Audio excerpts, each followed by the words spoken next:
আসসালামু আলাইকুম রহমতুল্লাহি বরকাতু। আলহামদুলিল্লাহি রবিল আলামিন। আসসালাতু আসসালামু আলাইকা আলা সাইয়্যিদিল মুরসালিন আলা আলিহি ওয়া সাহবিহি আজমাইন।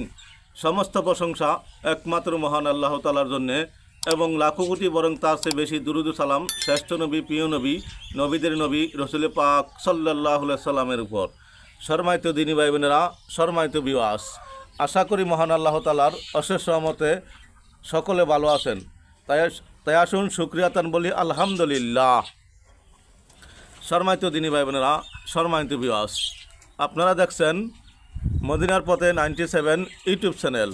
এই চ্যানেলের মূল উদ্দেশ্য কোরআন এবং হাদিস থেকে ইসলামিক ভিডিও আপলোড করা। তাই যারা নতুন দেখছেন অনুগ্রহ করে সাবস্ক্রাইব করে পাশে থাকা বেল আইকনটি ওপেন করে দিবেন। যারা করেছেন তাদেরকে অসংখ্য ধন্যবাদ ও মোবারকবাদ। সম্মানিত বিওয়াস, আমরা ধারাবাহিকভাবে দেখতেছিলাম পবিত্র কালামুল্লাহ শরীফের সূরাগুলোর আমল ও ফজিলত। তাই আপনাদের ভালোবাসা পেয়ে আজকে নতুন আরেকটি সূরা নিয়ে আলোচনা করব ইনশাআল্লাহ। আল্লাহ তাআলা যেন এর উসিলায় আমাকে এবং সকল মুসলমান ভাই বোনকে দুনিয়া আখিরাতে কামিয়াব দান করেন। সম্মানিত দিনী ভাই বোনেরা, সম্মানিত বিওয়াস, আজকে আমাদের বিষয় হচ্ছে পবিত্র কালামুল্লাহ শরীফের ৬০তম সূরা, সূরা আল মুহতাহিনা। পবিত্র কোরআনের ৬০তম সূরা, যা মদিনায় অবতীর্ণ হয় এবং যার আয়াত সংখ্যা ১৩টি। সূরাটির ১০ নম্বর আয়াতে ফামতাহিনুহুন্না শব্দটি এসেছে। সূরাটির শুরুতে কাফের ও মুশরিকদের সাথে বন্ধুত্বপূর্ণ সম্পর্ক রাখতে নিষেধ করা হয়েছে। হাতেব ইবনু আবি বালতা রাদিয়াল্লাহু তাআলা আনহু এর ঘটনা এসেছে এই সূরাটিতে। মুমিন নারীদের ও বাইয়াত গ্রহণের বিষয়টি বর্ণিত হয়েছে এই সূরায়। সূরাটির শেষেও অভিশপ্ত জাতির সাথে মুসলমানদের বন্ধুত্ব না করার নির্দেশ দেওয়া হয়েছে। এই সূরাটির বহু ফজিলত রয়েছে। তাই আসুন আমরা এই সূরাটি নিয়মিত পাঠ করব, দুনিয়া আখিরাতে কামিয়াব হব ইনশাআল্লাহ। কোরআন তেলাওয়াতের কত যে ফজিলত, যে পাঠ করেছে সেই জেনেছে। তাই আসুন আমরা কিছু জানি, এর উপর আমল করব ইনশাআল্লাহ। আল্লাহ তাআলা বলেন, আর আপনি আপনার প্রতি ওহী করা আপনার রব এর কিতাব থেকে তিলাওয়াত করে শোনান। তার বাক্যসমূহের কোনো পরিবর্তনকারী নেই, আর আপনি কখনোই তাকে ছাড়া আশ্রয় পাবেন না। সূরা কাহাফ আয়াত ২৭। অপর আয়াতে আল্লাহ তাআলা বলেন, মুমিন তো তারাই যাদের সামনে আল্লাহকে স্মরণ করা হলে তাদের হৃদয় ভীত হয়। যখন তাদের সামনে তার আয়াতসমূহ তিলাওয়াত করা হয় তখন তারা তাদের ঈমানের উন্নতি সাধন করে এবং তারা তাদের প্রতিপালকের উপর ভরসা করে। সূরা আনফাল আয়াত ২। অপর আয়াতে আল্লাহ তাআলা বলেন, যারা আল্লাহর কিতাব তিলাওয়াত করে, নামাজ কায়েম করে এবং আমি তাদেরকে যে রিজিক দিয়েছি তা থেকে সৎ কাজে ব্যয় করে, গোপনে ও প্রকাশ্যে তারা এমন ব্যবসার আশাবাদী যা কখনো লোকসান হয় না,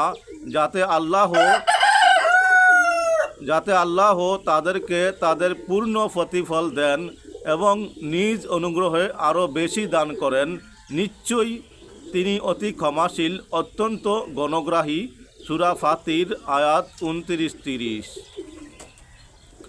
হাদিসে পাকে আসছে, আর যারা আল্লাহর ঘরে একত্র হয়ে আল্লাহর কিতাব তিলাওয়াত করে এবং পারস্পরিক কোরআনের চর্চা করে, তাদের প্রতি সাকিনা তথা এক প্রকার বিশেষ প্রশান্তি বর্ষিত হয়। রহমত তাদের আচ্ছাদিত করে নেয় এবং আল্লাহ ও তার কাছে ফেরেশতাদের মাঝে তাদের আলোচনা করেন। সহিহ মুসলিম হাদিস নং ২৬৯৯।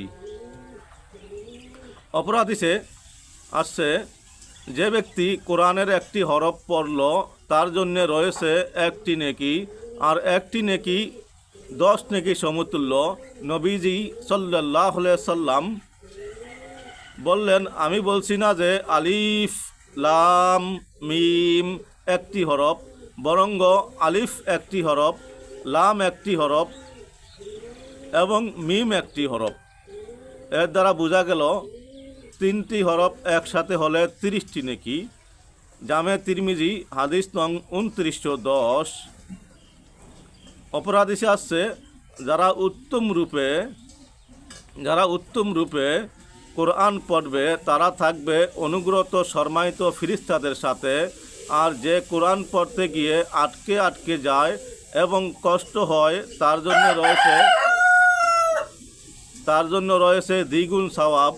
সহিহ বুখারী মুসলিম হাদিস নং 798। অপর হাদিসে আসছে, তোমরা কোরআন পড়ো, কেননা কিয়ামতের দিন কোরআন তার সাথীর জন্য সুপারিশ করবে। সহিহ মুসলিম হাদিস নং 804। অপর হাদিসে আসছে, কিয়ামতের দিন কোরআন আগমন করবে, সে বলবে, ইয়া রব, আপনি তার তিলাওয়াতকারীর পোশাকের ব্যবস্থা করুন। তখন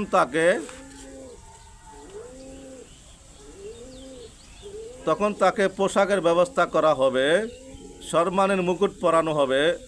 এরপর কোরআন বলবে, ইয়া রব, তাকে আরও সম্মানিত করুন।